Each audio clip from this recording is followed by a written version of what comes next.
叫做教会是基督的身体。那这个题目是今年从这个礼拜开始，连续有6个礼拜讲以弗所书6章分成6次跟大家交通，一次1章，那分量蛮多的但是我们每一次呢就挑一个最重要的重点来让大家明白什么呢？教会。教会是什么？教会跟基督的关系，教会跟你我的关系，还有教会，你有没有想过跟台湾国家、社会，甚至是台北市的关系？这是我们这6次要探讨的。那首先呢，我们第一次呢，我们要来探讨的是以弗所书的第1章以弗所书第1章。那今天一开始我想了一个方法呢，让大家明白说。到底我们这个，我们最后要讲叫做教会是基督的身体讲这个我知道读经很多遍的人已经滚瓜烂熟也很清楚。不知道的人呢也是还是不知道不知道是在干嘛。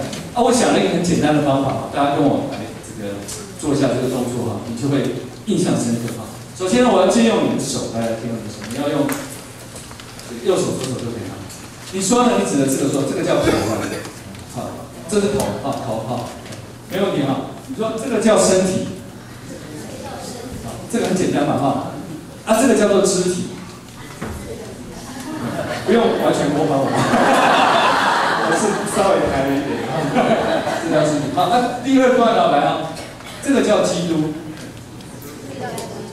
这个叫做教会，这个是我，这样你懂了所以。头、身体、肢体就是基督、教会跟你我，这样你懂了第3个有趣你旁边找一个人，先看好是谁你先看他有什么特别的然后等一下我要你呢，从你口中发一句呢赞美他的话 ，OK？ 接下来我们要讲这是基督，这是身体，然后你要指着旁边说你是，比方说很棒的手。或者你说你是教会里面强而有力的心脏再不然你就指着旁边人说你有传福音的脚如果你都不会这些呢，你就说你是教会的手这样可以了吗1、2、3开始这是基督，这是教会，指着旁边人说。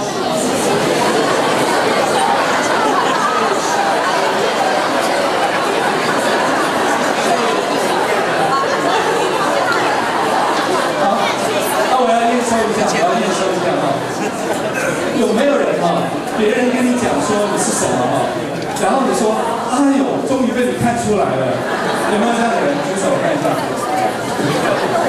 有吗？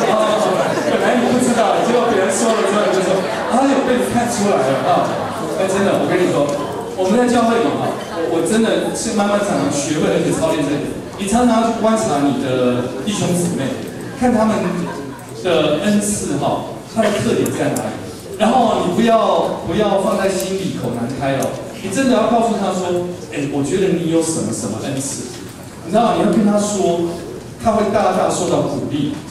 因为我告诉你其实我不知道别人我常常觉得我真的，你有没有看过那个很老练的基督徒写信写到后面就是说末字的功还不是手跟脚，是那个末基本上最底下那个有没有？好像我那个指甲长到后面旁边会长一个小小东西，那个东西叫末枝你知道吗？就是很觉得自己很没什么可是谦卑是要的但是呢，我们不要过分谦卑，要看自己看得合乎中道，是神要我们看我自己。所以你如果告诉别人说，我觉得你是教会的强而有力的心脏的时候，那个人他可能就受到鼓励，他说原来人家知道我在做什么心脏是什么？心脏有时候讲到我体会别人对不对？我能够体会到别人，而且我可以鼓励他我就是心脏对不对？这个人就是啪啪照对不对？你就说你是传福音的脚，这样你就跟他讲你的脚中何等佳美，那个人就跑得分外的殷勤，你才所以我们就需要鼓励了不要再跟弟兄讲你是传福音的脚，不然他会啪啪照，他会不太舒服了好来，我们今天来看那个大纲那个第1段叫做信徒蒙召是为了跟神奥秘的计划发生关系，所以呢是以弗所书1章的3到6节。我们先看一下经文，下一页。好，我们一起来念：愿颂赞归于我们主耶稣基督的父神，他在基督里曾赐给我们天上各样属灵的福气，就如神从创世世界以前，在基督里拣选我们，使我们在他面前成为圣洁，无有瑕疵。又因爱我们，就按着自己意志所喜悦的，预定我们爱的耶稣基督和儿子的名分，使他我们的恩典得着称赞。这恩典是在他爱子里赐给我们。好，所以我在大纲里也有列了哈，就是说，首先我们大家都常常来到教会，要知道这个 hockey 啊哈，就是我们到底在教会得着什么，对不对？好，所以我们传福音也是都跟人家讲说，信就对了，因为呢有各样的福气给你啊，所以你来领受福气啊。今年2014年你要讲哦，你要讲得出来，就是说做神的儿女你领受什么福气？好，有哪几种福气？从我们刚才念这个经文里面，第一个福气是我写在大纲里了哈，被拣选，有没有？好，第二个呢是什么？成为圣洁，无有瑕疵。好，本来你觉得自己油的、脏兮兮的哈，没关系。好，来到教会里面受洗，然后在这里生活，你就会成为圣洁，无有瑕疵。再过来呢，你会得到什么？儿子的名分。你来这里不再是外邦人，你来这里可以光明正大说，我是儿子，我是女儿。好，我的爸爸呢是天父。你知道这个跟小孩讲，要让小孩从小就有一个 identity， 说我是尊荣的身份哦。我看过好多故事哦，那个从小在生活的孩子哈，他本来不太清楚，他后来呢到了社会上，让他周围的那些朋友引诱他，想把他带坏的时候，有一天呢，有一个声音会在里面响起来说，你不可以这样，因为你是天父尊贵的儿子或者尊贵的女儿。你跟他们不一样，你知道，常常是这样一句话救了他们。就平常那个爸爸妈妈讲啊，牧师在讲跑得远远，对不对？可是当他深陷在那个危险的时候，那个话是在里面的，圣灵会提醒他说：“你跟他们不一样，你的身份跟他们不一样，你是尊贵的，你是天父的儿子。”好，所以儿子的名分，好，这个很重要。OK， 再过来的第6节，那个中文没有完全翻出来，但是他说。在借着恩典，在爱子里被接纳。好，各位弟兄姊妹，我们现在社会里面有多少人是没有被接纳的 ？OK， 在外面被拒绝，然后在很多地方被贬低，然后每天被压抑。可是，在他教会里面，他明白，他知道我被接纳。好，照我的本相，我不用把我自己改得更好，我不用把我自己去整形啊，什么弄得更好哈，没有都不用，你就来到这里。啊，甚至有人讲一句话说，因为我们软弱，所以才知道那个恩典的可贵。来到教会的人，就是因为软弱，因为需要恩典，所以来到这里。所以各位不必客气。好，你可能看你旁边的人比你看起来还好一点，我跟你说，只是你不知道而已。其实你旁边的人比你更惨啊，因此他来到教会。好，你知道吗？我常常这样看。对，那个笑得最开心的，其实他很惨啊。过去这个礼拜已经几次爱情聚会了，对啊。然后真的，知道吗？每次你要想到，你要去到，我每次想到我要去殡仪馆去那种地方，就整个灵都往下降，对不对？他要带着民服，带着团队去到那个地方，要安慰家属，要唱诗歌，然后要告诉人家说，在那个棺材里的不是死了，是睡着了。我们有一天会再见。这个需要多大的恩赐跟多大的能力，对不对？知道吧？这样讲对吧？好。所以好，我也帮他招募一下同工。我知道安息聚会同工也是欠缺哈，所以如果你走到那个地方，你不会吓死，而且很愿意安慰人说，躺在那里的不是死了，是睡着的，欢迎你赶快跟张爸联络。好，所以我们要被接纳，我们要被接纳。那我那个大纲里面特别这还刮一个图，就是说这些父神呢是什么？已经赐给我们。好，所以各位。你不需要更好一点才得到这些恩赐，这些恩典，你已经有了，好，这些福分是已经给你的，等着你干嘛呢？支取。所以你来教会，你来到圣体里面，你每天是来支取，说，亲爱阿爸天父，今天你又要给我什么？你要再更让我明白我是被拣选的吗？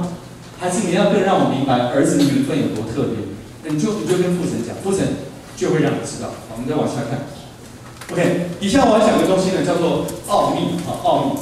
奥秘这件事情呢，简单说就是本来不明白的，但是后来我们明白了说啊，原来是这么的，我们不叫神秘哈，我们叫奥秘。OK， 那这个奥秘呢，在这个我们看那个以弗所1章9节，我们来念一下哈，来，都是照着他自己预定的美意，叫我们知道他旨意的奥秘。所以从保罗书信里面，我们陆续都可以明白几件事情，就是说这个奥秘哈，这个奥秘的安排，在创世以前就安排好了，是后来才发表出来的。所以不是好像边走边看说哦，到底有多神秘哈，我要走到哪里？不是，是创世以前就有了，后面才发表出来。第二个，这个奥秘哈跟你我有关系，而且呢，本来呢是犹太人所不懂的，好，所以当福音开始传的时候呢，犹太人十分的困惑，说：“哎，等一下，我们不是神的选民吗？而且我们看外邦人像猪像狗一样，可是今天怎么会福音传开来，反而说我们跟他都是一家人？这个奥秘真的很难懂啊，你知道，连彼得都不懂，连彼得都很难接受，所以神才用异象告诉他说：没有，不用再分别了，你要去传福音给外邦人，好，不能再自我设限 ，OK。”这个奥秘哈，各位，不是说我们今天活在新约时代，因为我们读了新约，我们是基督徒，所以我们就完全明白。其实我坦白说，我们还真是没有办法完全明白。好，为什么？因为这个奥秘哈，除非你真的去传了福音，除非你真的是看到那些本来你觉得跟神距离很远的人，可是却被神所，我们等下会讲同归于一哈，所呼召跟你成为弟兄姊妹。否则你不知道这个奥秘在哪里。好，那保罗说呢，他自己哈是这个奥秘的执事，而且他为了这个奥秘哈被捆锁。OK， 表示说这件事情哈真的很重要。那我们等一下其实也讲说，为什么这个奥秘哈是这么的奥秘，以及这个奥秘的中心是什么？好，我们来看下一页。好，所以奥秘计划的中心呢是一个人，叫做耶稣基督。如果你不懂耶稣基督的话，你就没有办法懂这个奥秘 ，OK？ 如果你不关心耶稣基督，你也不可能关心这个奥秘。可是我再说一次，这个奥秘哈，跟你我都有关系，从创世以前到现在都一直持续下来。其中的3个点，奥秘哈，把它拆开来说，就是以基督为中心哈。第一个是以弗所书1章10到12节，我们就不一一念了哈。这个10到12节说，一切所有都在基督里怎么样，同归于一。第二个，我本来说我们得着福分，对不对？再接下来说，这个奥秘里面说，我们在基督里成为基业，就是产业。就你我这些人，不仅只是受，就接受这个福分，而且我们自己就成为神所建造的一个很棒的计划，一个基业。而且会长存下去。那个有一个很有名的商管书叫“基业长存”，叫 “build to last”， 有没有？我很喜欢这个词，就是它建造的原因是要存留下去，不是 build to recycle 或 build to 什么哈，这个丢掉，不是，是 build to last， 就是要持续下去。第3个，就在这个计划、这个奥秘的里面呢，终极哈，神的荣耀会被显现出来，得着称赞。这个是这整个奥秘哈。如果我要用3句话来说的话，以弗所书的1章10到12节，可以说出这3句话了。好，这样讲我知道各位你都还是觉得说啊，这跟我有什么关系？好，那我来举几个例子，你听听看，什么叫同归于一 ？OK， 刚才我请各位你跟你旁边的人称赞他一句话，有没有看出他的优点，然后称赞他？也许你以前没有这样做过，可是你今天这样做了。也许等一下神会感动你说，你不仅要称赞他，而且你要跟他说，如果我曾经得罪你的话，请你原谅我。于是你就慢慢跟他合一了，而且真的是同归于一。再更进一步说，我前阵听一个故事啊，就说那个不是有一个没有手没有脚那个澳洲人叫做尼克啊，叫利克胡哲是吧？好，那大家都知道。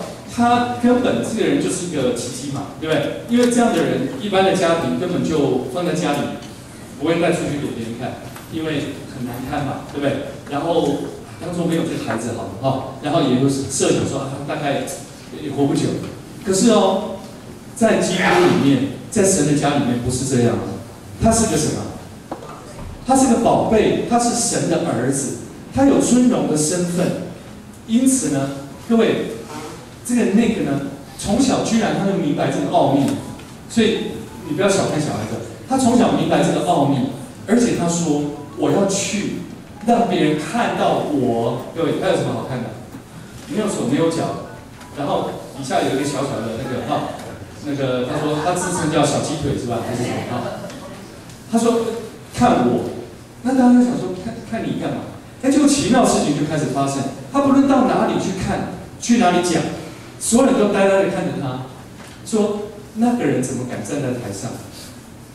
所有人听完他讲话的时候，都说他那样子都还高高兴兴的在过他的生活，自己照顾自己。我这样子，我还有什么好抱怨的？所以你知道，光是他在台上讲话，大家就受到很大的激励。你说神妙不妙？就神让我这样四肢完好，我讲完话，人家还不记得我讲什么，对不对？但是他讲完，他甚至不用讲什么，人家都记得神在他身上的恩典很大。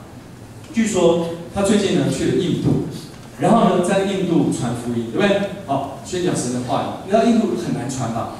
是不是？然后印度呢最可怕是还有很多那些很奇怪的那些教鬼的东西、拜的东西哈。结果呢，他有一天来到一个村庄。然后呢，说那个村庄里面是不是有人去参加那个特会？你应该知道我在说什么。参加那个看到去一个村庄，然后看到有一户人家，然后他就进去为里面的一位女士祷告。OK， 那据说那个村庄里面有一个特别事情是有那个从事性工作的奴隶，叫 sex slave， 是他从小被卖，他没有身体的自主权，他是被卖来做性交易的。好。然后，所以你就知道那个整个村庄的那个风气、那个道德、那个淫乱很糟糕，对不对？结果呢，他受邀替这个女士祷告的时候，说你要祷告什么？他说他瘫痪，好，就不能走。然后他说我为你祷告，那个女士还不太愿意接受，对不对？然后他要祷告的时候呢，外面居然就跑进来一个人，就说你不要为他祷告了啦，哦，你呢如果真是能够祷告有效的话，你自己就已经能够走路了啊！先羞辱他，对不对？然后说呢，你如果能让他站起来的话啊，才能证明你的祷告、你的神是有能力的。那你想想看，各位，你有没有去探访过？然后在这样的压力底下祷告，你有过这样的经验吗？感谢赞美主，我们都还在学习哈。我是觉得有一天神真的给我们这真的是 honor， 对不对？就看得起我们才能这样。但是没关系。我们只是知道说，内在当场一定是在很大的那个属灵的压力底下，但是呢，他就勇敢的祷告，他就说：神，我求你让这位女士站起来。OK， 祷告完之后呢，给你猜他们站起来？没有站起来。他没有站起来，可是呢，他觉得说啊，那我已经尽了力祷告了哈，差不多就这样了，对不对？那。可是那个女士居然说：“等一下，我的脚好像有点感觉。好，你再为我祷告一次。好，那你可以想见旁边那个人继续在那边大叫大嚷，对不对？他就说：我再祷告一次。他祷告完之后，那女士居然说：我要站起来，就叫旁边人扶着他，他就站起来，就开始一步一步的走。然后他当然说：感谢赞美主，听我的祷告哈。可是这时候最妙的事情发生了，有人告诉他说。”这个女士就是这个村庄里面有性奴隶的始作俑者，就是她做的事情。然后她当场呢就大哭说：“神啊，你怎么会让我去为这个人祷告，以及我祷告为什么让他站起来？”啊！但是你知道接下来发生的事情就是，这个人因为他被神医治，所以他会改变，他就相信神。然后这个村庄因为这样，他就会改变。所以我相信内在当场心里十分不解，就说：我跟他怎么会同称为怎么可能同称为神的儿女？我怎么可能跟他合而为一？各位，在神的国度里面，你要从神的眼光来看，你就知道说，在人看来不可能的，在人看来跟你再不一样的，在人看来，就是常常祷告中山北路、林森北路那块区域，你觉得再怎么样难以攻克，再怎么样难以改变，在神有没有难事？有一天，他跟我们同归于一的时候，我们说感谢赞美主，他们可以再跟我们一起敬拜，可以一起赞美神，然后你会有听不完的见证说，他如何在污泥里面被拉拔出来。各位，这个是耶稣基督做的事，因为神有奥秘的计划，因为耶稣基督在中间，所以才可能发生这件事。好，我们再往下看，第三大点，因为他是奥秘计划中心。而且他有一个地位，基督呢做万有之首，而且以弗所书1章20节到23节，我们来念一下好吗？我们一起念，就是照他在基督身上所运行的大能大力，使他从死里复活，叫他在天上坐在自己的右边，远超过一切执政的、掌权的、有能的、主治的和一切有名的，不但是历史，连来世的都超过。下列22节，再下列，跳过去了。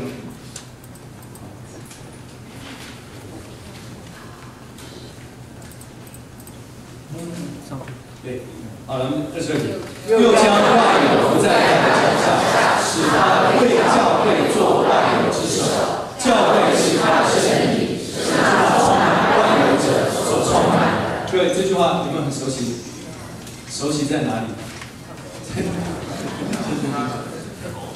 这页啊，这是我们教会的意象啊，就记起来这里哈。所以很多人觉得熟悉，是因为你常常看到。OK， 好，就像我们的教会每个礼拜都在提醒大家说，基督为教会做万有之首，教会是他的身体，是那充满万有者所充满。所以在这里理应怎么样呢？在教会里面，我们有头，表示我们不是无主物哈，我们不是随随便便我们要做什么。其次呢，我们里面是那个充满万有者所充满，所以在教会里面什么都应该要齐备 ，OK， 要有话语，要有安慰，要有医治，要有神迹奇事，要有各样的那个神家的管教，这个都要有，这个要充满万有者所充满 ，OK， 所以我们回到那个大脑，对，所以耶稣基督不但复活，而且他要坐在神的右边，并且不但坐在神的右边，而且呢，他要为了教会做万有之首。所以各位，当你想到这件事情的时候，那天我们有一次去的地方传福音哈，然后那个整个的那个这个音乐啦，诗歌啦，都围绕着耶稣是个 baby 这件事情哈。那个都很好哦，都非常的感人哈。但是我的姊妹们就说，他们是不是忽略一件事情？耶稣后来真的是长大了，而且他为我们钉了十字架，为我们受死。好，各位，是不是这样？我们通常挑我们所想要认识的耶稣的一部分来认识。好，有人喜欢挑耶稣是很可爱的婴儿，在马槽里，所以你的一生呢就觉得说，你就继续待在马槽里好不好？很可爱。我1年来看访你一次，就是圣诞节的时候哈。有的人呢，他是想到耶稣呢那个行神迹奇事，所以他只愿意需要神迹奇事的时候，他来找耶稣。有的人呢是很喜欢呢看耶稣骂法利赛人，对不对？所以每逢呢他想要跟谁呛掐的时候，他就想到耶稣，说你看耶稣也是这样做的，所以我也可以这样做。各位，这个都要求神圣魔，因为神要我们认识耶稣基督，是神所差派耶稣基督要做的那个全面的事工，好，从头到尾。所以当从头到尾这样看的时候，你就会发现说，耶稣不但跟我们人同等，走过地上的路，有肉体，甚至我后来看一本书，他说，你有没有想过耶稣经历过青春期？你有没有想过这件事情？好，我都回想说我青春期那个狂飙的时候，然后身体啦、情绪各方面的改变，耶稣他也是一样这样经历过来啊，他跟我们同等过。他为了我们的罪死在十字架上，然后他还死里复活，坐在神的右边。如今你要听清楚了，听清楚了，他是万有之首，万有之首。所以当你在世上如果看到任何东西、任何权势、任何困难，你觉得跨越不过去的时候，麻烦你回来读这句话：基督为教会做万有之首。所以我们不是没有头的，我们是有头，我们是基督做我们的头。可是请你注意我要讲的第二件事，不但基督做我们的头，而且他有个身体，而你要跟身体连接在一起。听懂我的意思吗？你不能只单单的说耶稣你是头啊，我只对你负责。你知道，据说哈那个时候举这个例子不太好，我本来想举洪秀全这个例子，他对称天父天兄嘛，对哈，那个绝对有问题，那是异端的哈。但是我要讲的是说，今天除了你认识基督是万有之首，你另外要明白基督有个身体，你要很尊重这个身体，你要看重这个身体，而且你要明白你跟身体的关系。这是我一开始让大家玩那个游戏的关系的原因哈。我们来看第四大，我今天要把比较多的时间放在第四大。好，我们说他是万有之首，教会是他的身体，好，是他充满万有者所充满的时候。各位，我今天有一个很比较重的负担哈，在我祷告当中，我要好好想好我怎么讲啊。我们刚才讲了三步骤哈，就是头肢体，基督、教会跟你我，对不对？好，我刚才是举这样比喻。我底下可不可以问一个比较尖锐的问题哈？就是其实很简单哈，就是你还活着吗？你可能觉得触眉头说，问你说你还活着吗？容我解释一下。我们刚才说我们是什么？肢体。肢体什么情况底下才会活着？连于身体。不但连在一起，而且什么叫做连在一起？我请大家想一下这件事。什么叫做连在一起？就是呢，血液可以流到那个地方去，对不对？我就讲血液好了哈，血液可以流到肢体，又流回来，这样的肢体才叫做活着。好，所以我回到我刚才的问题说，你还活着吗？我必须蛮严肃跟各位讲哈，我是觉得呢，很多时候有些基督徒哈，可能他已经死了，他都不知道，不是永死了，你放心哈，是他已经缺少了那个交通，没有连接，没有真实的连接。以至于他根本没有生命，他都不知道，这是一件很严肃的事情。来，我再讲一下，我不是医生嘛，但我从我以前的这个生物的知识再想一下，很快大家都能明白，血液它有什么作用？它可以带氧气、带养分，还有营养嘛哈，还有甚至你吃了药，这些抗体等等，经由血液它才流到各个地方去，对不对？好。另外一个作用，当它流回来的时候，它带回什么？废物，对不对？好，带回是不是二氧化碳吗？是吗？还是什么？好，总之就带回肺。肺是干嘛？因此肺可以交换，它又有产生氧气，对。它也会经过肝啊、肾，那是干嘛？解毒，对不对？把一些毒物给留住。所以这个叫做什么？叫身体，叫做血液循环，叫新陈代谢。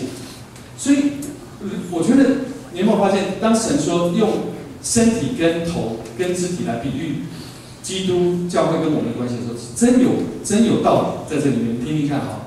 如果我是个肢体，不管我多大多小哈，如果呢我没有血液流到我身上来，流到我这个地方来，没有把养分、氧气带来，没有把废物带走，你觉得我还活着吗？很难，对不对？好，来，我们更进一步应用一下。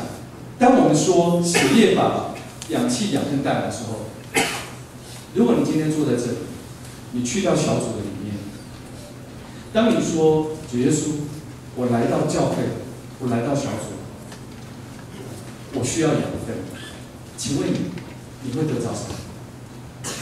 照理说，你应该要在这里得着话语，你要来这里得着安慰，你要来这里得到劝勉，甚至得到管教。你在这里会得到圣灵的力量。我问各位一句话，你不要举手，也不要回答啊，不要讲出来，你有没有得着？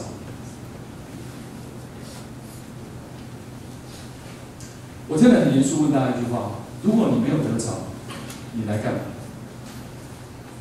你如果去小组，去很多所谓的聚会，可是你在那里没有得着话语，没有得着安慰，没有得着圣灵的流，没有得着劝勉，没有得着管教，你跟那个地方有什么关系？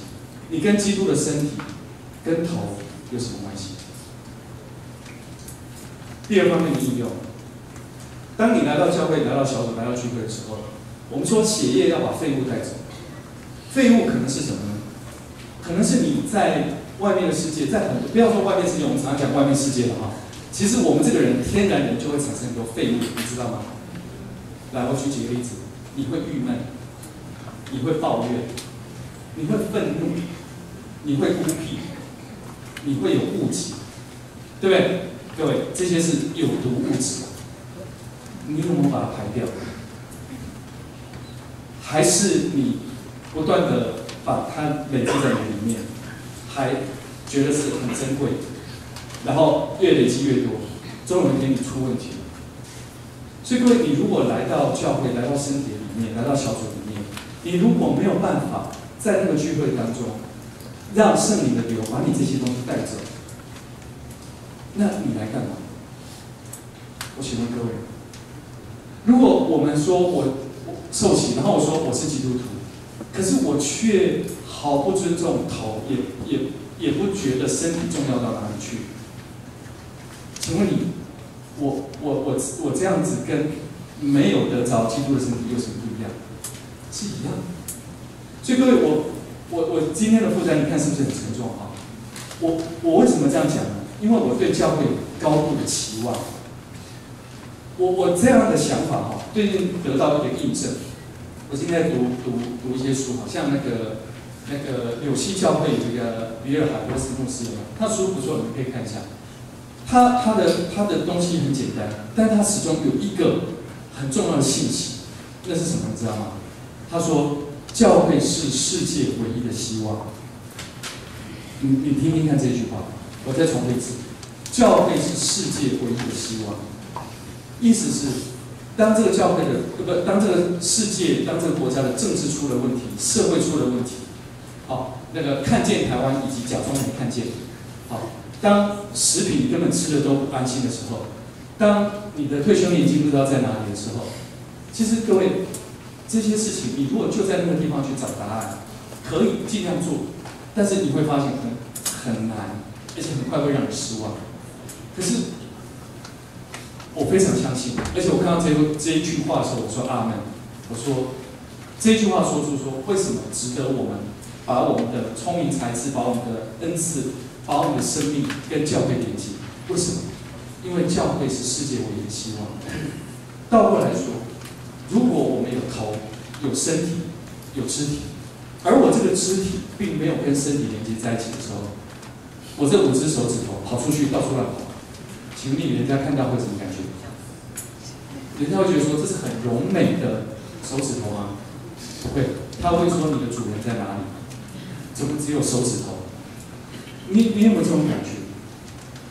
当你有一个儿子的身份，当你叫做基督徒的时候，你跑到外面去，你跟别人都一模一样，你做事情都跟别人一模一样的时候，各位，你有办法显出你的命令，显出你那个受造的柔美，跟神给你那个特别的设计吗？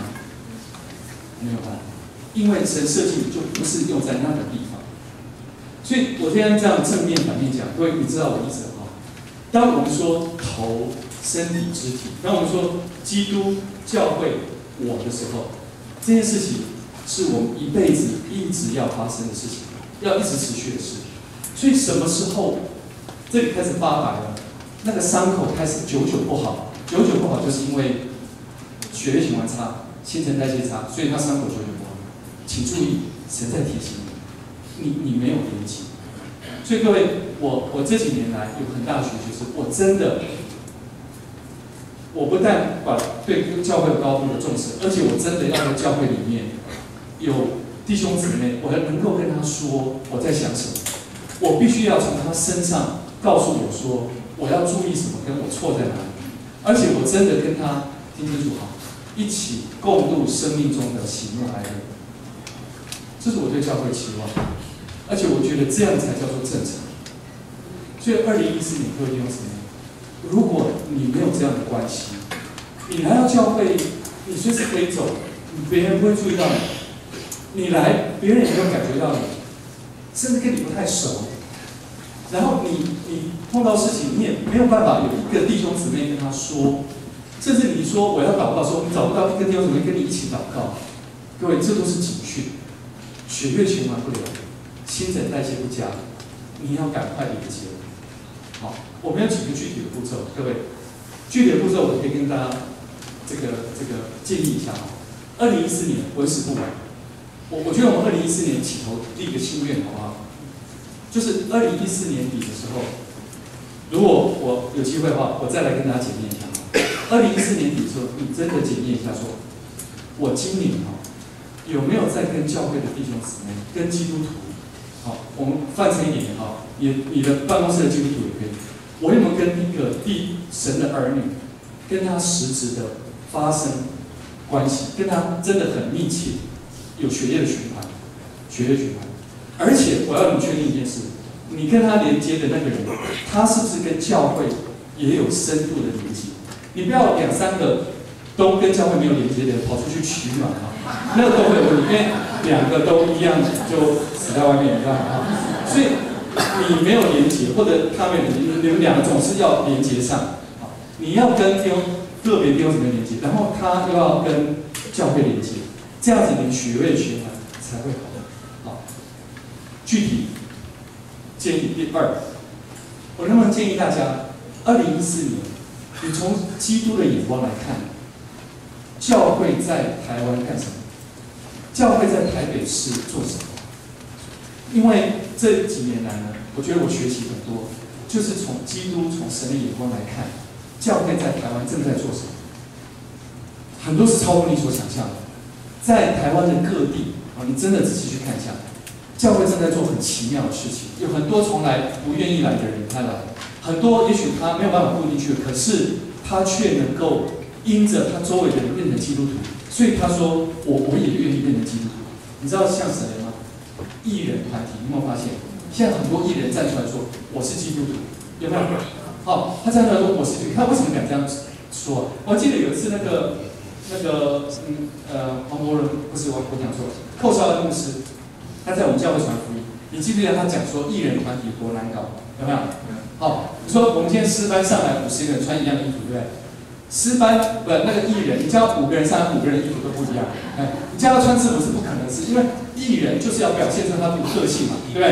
哦，每一个人就是要做怪，要不一样。可是他说很奇怪，当艺人的那个团契成立之后，那些人呢？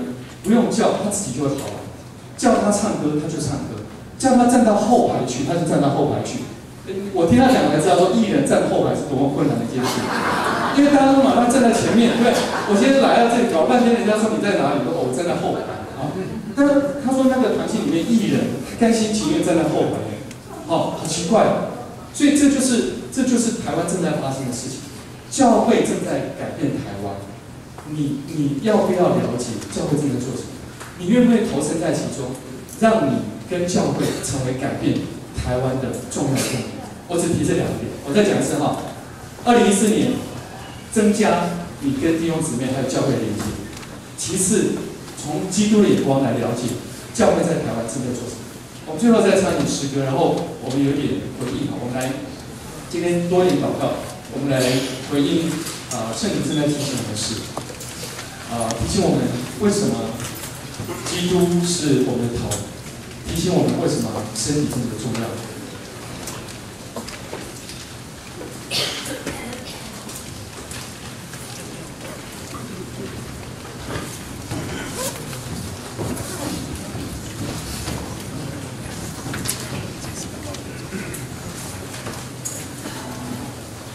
好，弟兄姊妹，我们可以先起立，我们先祷告。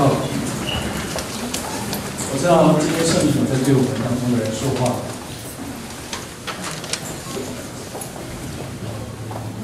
时候我们有许多的人，他会说，我也很愿意，我也很努力，可是我似乎总是隔着一个间隔，我没有办法跟其他基督徒弟兄姊妹，没有办法跟教会有深的关系。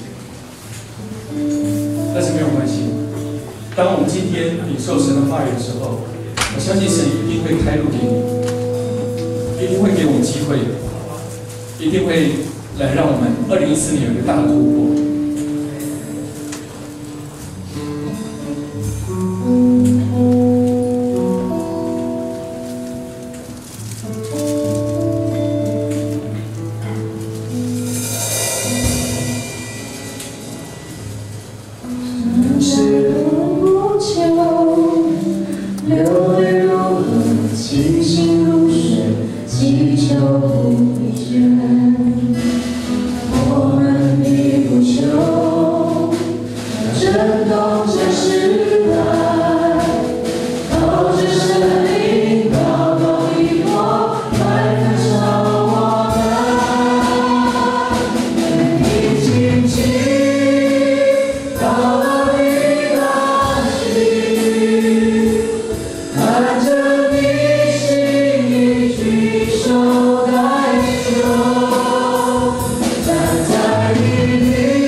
求求你给我们一个真正的教会的连接，弟兄姊妹之间的连接。